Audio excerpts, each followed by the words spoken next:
Et si je te disais que le yoga n'est pas un sport? Et si je te disais que le yoga n'est pas non plus l'art de méditer?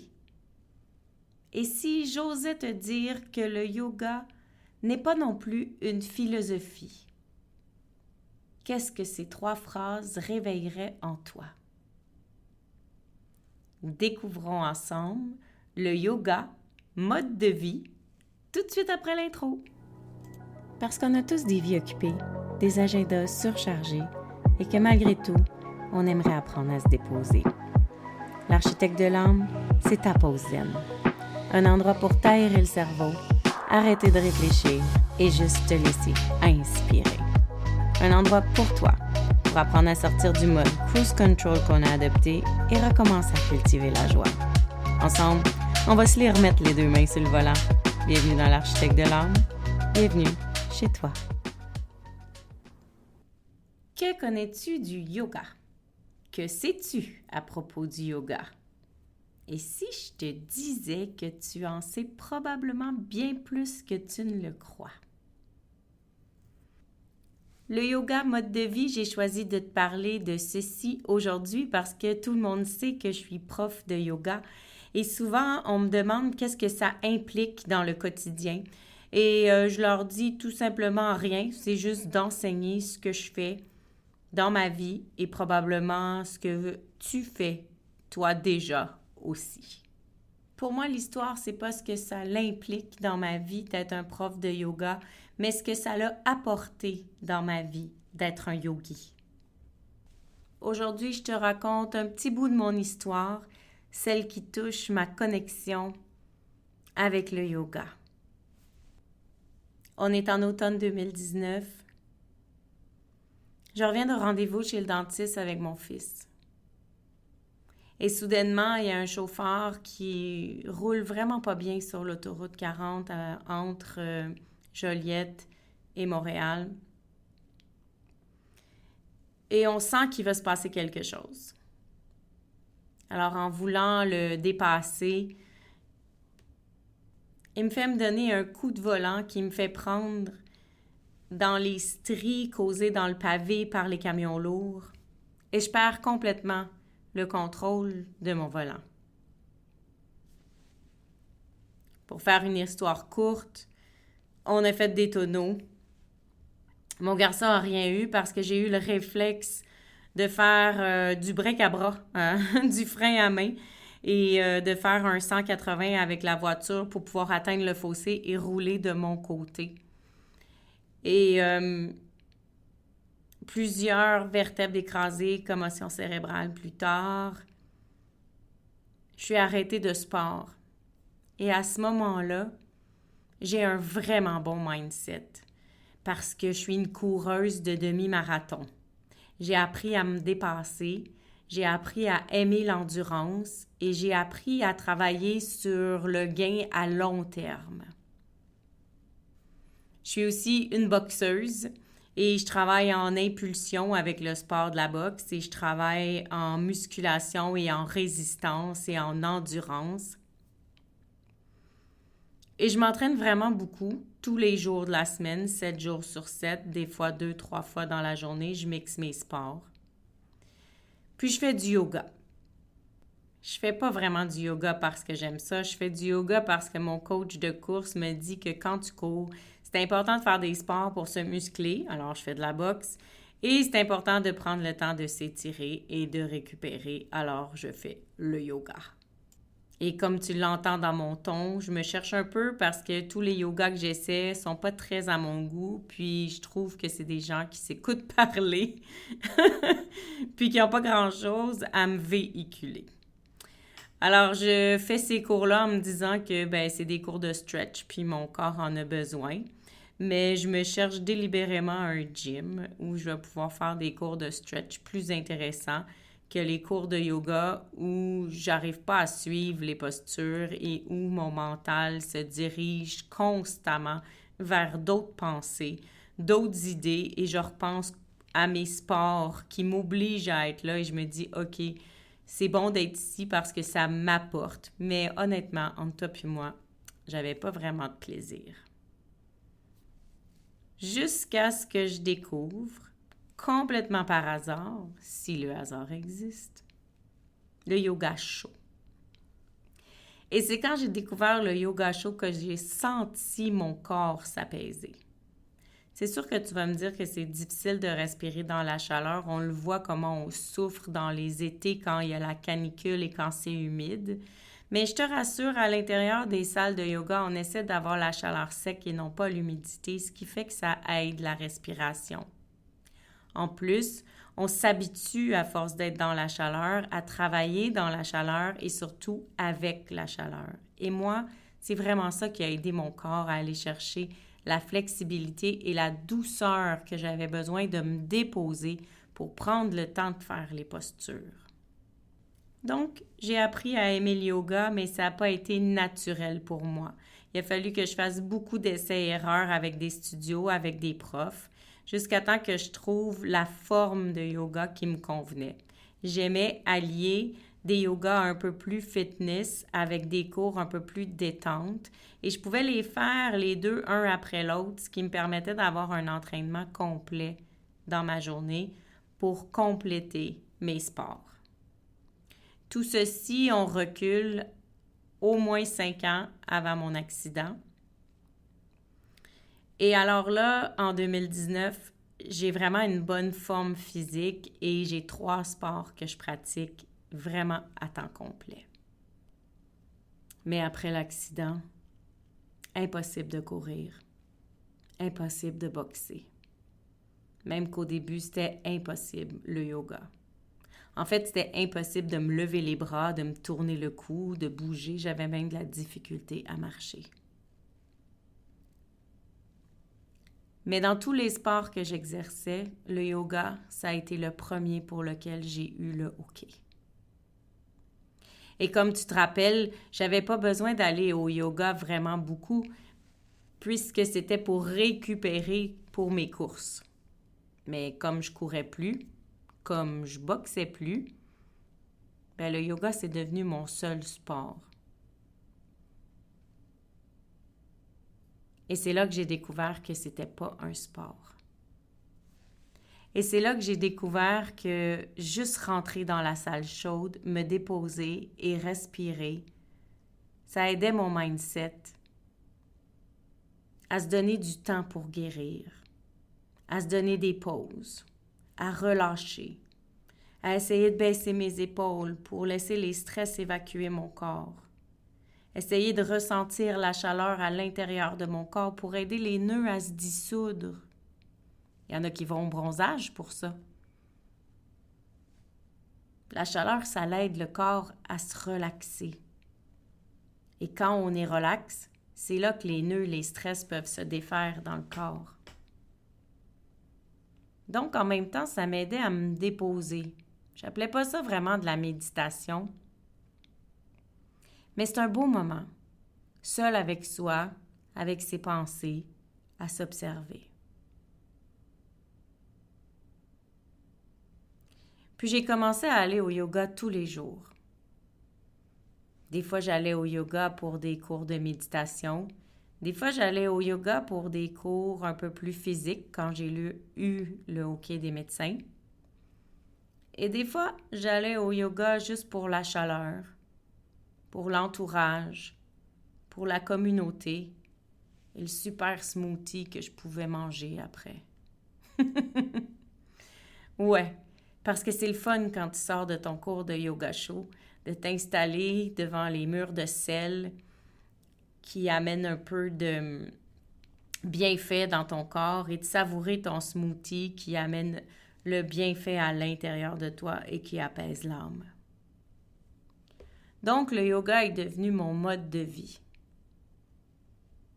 Et à partir de ce moment-là, j'ai eu envie d'en découvrir un peu plus. Parce que plus je parlais aux autres yogis, et plus je me rendais compte que dans cette philosophie yogique, entre guillemets, il y avait bien des choses que j'appliquais déjà puis que je faisais déjà. Alors un jour, je me suis inscrite sur une retraite de yoga. Cette retraite-là, dans ma tête à moi, c'était comme le OK de mon médecin pour aller faire du yoga intensif pendant 30 jours.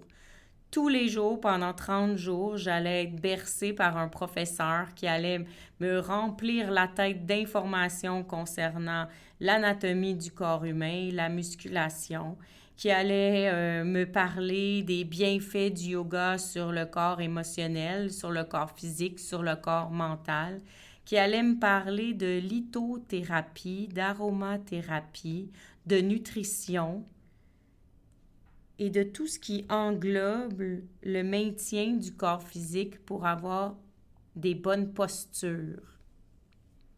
Et quand on parle de posture au yoga, ce que j'ai compris, c'est que c'est pas juste les poses qu'on tient quand on fait la pratique du yoga, mais c'est les postures dans notre vie. Comment on s'installe dans notre vie, comment on agit, réagit, interagit avec notre propre vie. Alors, j'avais très hâte d'aller à cette retraite de yoga qui finalement, un coup rendu sur place, s'est avéré un programme pour devenir professeur.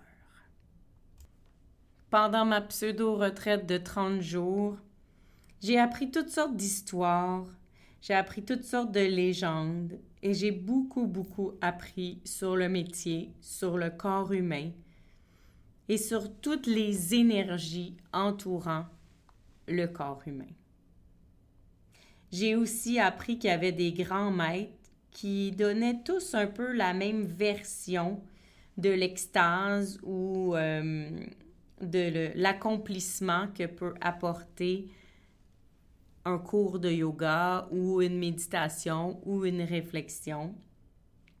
Et selon les provenance, il y a des grands noms qu'on a entendus comme Shiva, Bouddha, Patanjali, qui sont tous des grands maîtres qui ont voulu amener, favoriser cette connaissance-là du yoga sans trop être capable de l'expliquer clairement pour l'humain comme toi et moi. Et c'est vraiment Patanjali qui a apporté la formule qu'on connaît aujourd'hui, qui est beaucoup plus accessible et qu'on a transformée pour en faire un sport. Mais au départ, le yoga, c'était des grandes phrases qu'on appelle des sutras pour aider les gens à améliorer leur alignement interne et alimenter leur grand questionnement sur la grande raison d'être. Comment être bien à l'intérieur de soi, comment être bien avec les autres et comment être bien dans la vie en général. Donc, comment Patanjali est arrivé à résumer les énoncés philosophiques en 195 sutras? Bien, en fait, c'est que lui, il est arrivé 400 ans après Bouddha. Et Bouddha, lui, avait déjà transformé les enseignements de Shiva. Donc, tu vois, c'est comme un peu n'importe quel grand penseur, grand gourou, grand maître, grand philosophe.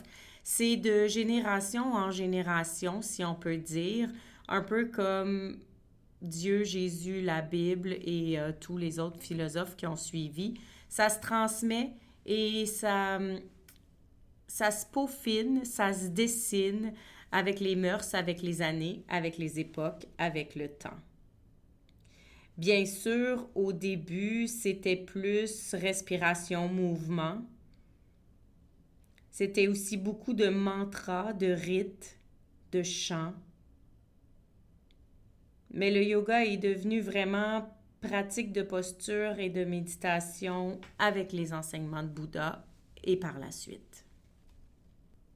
Donc, découvrant tout ceci dans ma retraite de yoga, alors que je suis en pleine réhabilitation d'un accident d'auto, je me dis c'est bien parce que je vais apprendre une autre philosophie, une autre forme de pensée qui est beaucoup plus lente que ma nature profonde à moi.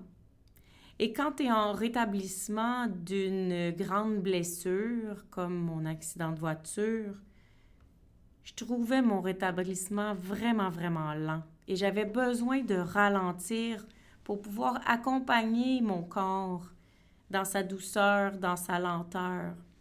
Mais comme j'étais habituée d'avoir un mindset fort, rapide, et que j'étais une fille très active, pour moi, mon corps, il répondait plus là, à mes attentes ou à mes besoins. Il répondait plus à ma vitesse. Et je me sentais déconnectée entre mon corps physique et mes idées dans ma tête, dans mon esprit, dans mes émotions, ça me mélangeait. Et j'ai trouvé que cette idée de retraite pouvait peut-être être un cadeau pour me réconcilier avec mon corps, avec sa lenteur, et apprendre à apprécier la lenteur en général. Eh bien, comme tu t'en doutes, ça n'a pas été facile ce 30 jours-là parce que apprendre ce genre de philosophie à travers les mouvements, à travers la théorie, ça brasse des trucs en dedans. Ça brasse des trucs, puis quand tu es fragile ou fragilisé et que tout est à fleur de peau, bien, ça vient te chercher profondément. Mais j'ai choisi de laisser aller, j'ai choisi de laisser sortir, parce que je voulais vraiment me réconcilier avec la séparation que l'accident d'auto avait faite entre moi et mon corps. Et tu t'en doutes? Ben oui, ça a fonctionné. Ça a fonctionné parce que sinon je ne serais pas ici en train de t'en parler. Mais comment ça a fonctionné? C'est que j'ai fait comme toi. J'ai pris le temps d'apprendre et de comprendre dans ma tête pour être capable d'observer les enseignements qu'on me donnait versus ce que j'avais envie d'appliquer, ce que je trouvais qui faisait du sens, ce que je trouvais qui n'en faisait pas, et d'intégrer tout ça à l'intérieur de moi. Accepter, digérer, mâcher, prends le mot que tu veux. Mais une fois que la conscience et l'ouverture d'esprit sont installées, on peut amener ça plus profond à l'intérieur de soi. Et comme j'aime le dire, se regarder dans le miroir de vérité. Quels sont nos réels comportements? Quels sont les réels messages qu'on porte à l'intérieur de nous? Comment on se parle? Comment on s'accueille? Et moi, j'étais pas du tout dans l'accueil de mon corps physique parce que je trouvais que ça allait pas assez vite. Alors, ça a été bon pour moi de faire cette retraite professorale parce que j'ai pu aller chercher plein de connaissances mentales pour les descendre tranquillement dans mon corps, les laisser s'installer, apprendre à respirer ces nouvelles idées-là et ensuite les appliquer une par une. Mais tu sais quoi? La moitié des applications du yoga, tu les fais déjà. Tu les fais déjà parce que le yoga, ça se divise en 8 pétales. Des divisions comme un cadre, comme un canevas, comme des principes pour encadrer la vie et juste pointer le chemin.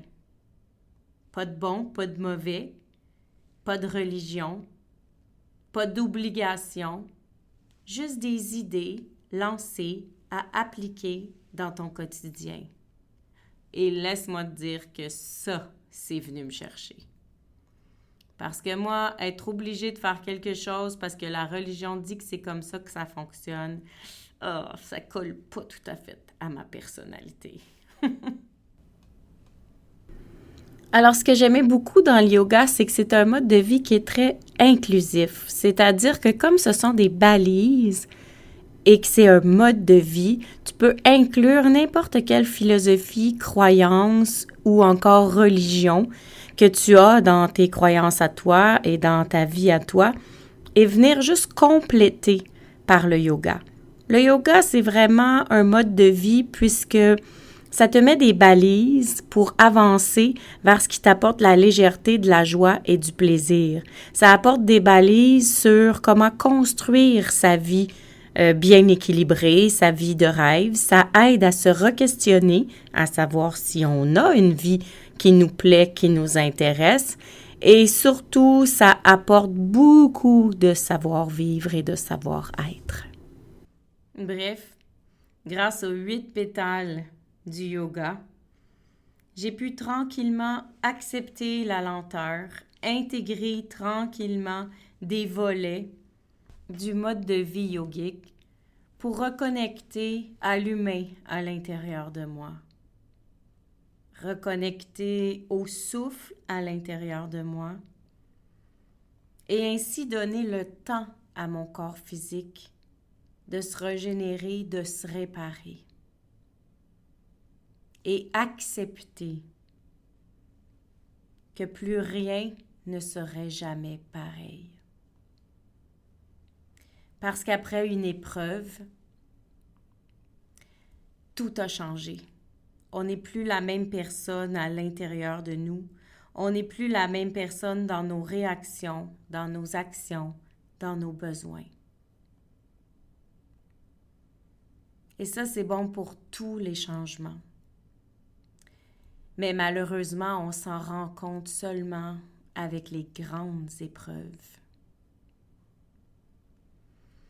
Et même si c'est toutes des choses que je savais déjà, parce que j'enseigne la pleine conscience depuis 15 ans, mais le yoga est venu intégrer une couche supplémentaire, ouvrir un accès, un portail à l'intérieur de moi pour une conscience beaucoup plus grande, beaucoup plus claire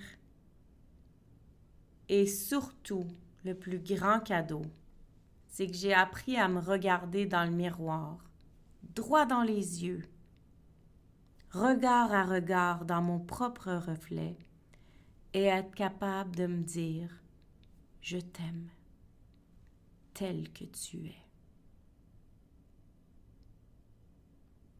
Alors, pour partager le cadeau que j'ai reçu de connaître les 8 pétales du yoga, et afin que tu puisses faire les parallèles avec ta propre vie et visualiser dans quelle partie de ta vie tu es toi-même un yogi, je te propose 2 autres épisodes pour détailler Yama, Niyama, Asana, Pranayama, Pratyahara, Dharana, Dhyana et Samadhi. Ces 8 pétales qui sont maintenant mon mode de vie. À tout bientôt! Gratitude fois 1000 d'avoir été ici. Ça me fait tellement plaisir de jaser avec toi. J'ai déjà hâte au prochain épisode. Entre-temps, si tu as envie d'encourager l'architecte de l'âme, va sur ta plateforme d'écoute préférée, laisse-moi un commentaire ou des étoiles. Puis surtout, abonne-toi pour ne rien manquer. Si tu as envie, tu peux aussi partager l'épisode pour m'aider à me faire connaître. Place-le dans ta story en me disant ce qui t'a le plus touché aujourd'hui. N'oublie pas de me taguer melcy.soul.architect pour que je puisse aller liker et te répondre. Parce qu'à chaque écoute, tu reprends tranquillement ton volant vers la grande liberté. Cette liberté d'être, cette liberté de conscience, cette liberté de joie. Alors, si tu as juste une pépite à retenir aujourd'hui, ben c'est mon secret du bonheur, mon outil de gestion pour tous les soucis, ma phrase préférée. Écoute ton feeling. À tout bientôt. Love, Mel.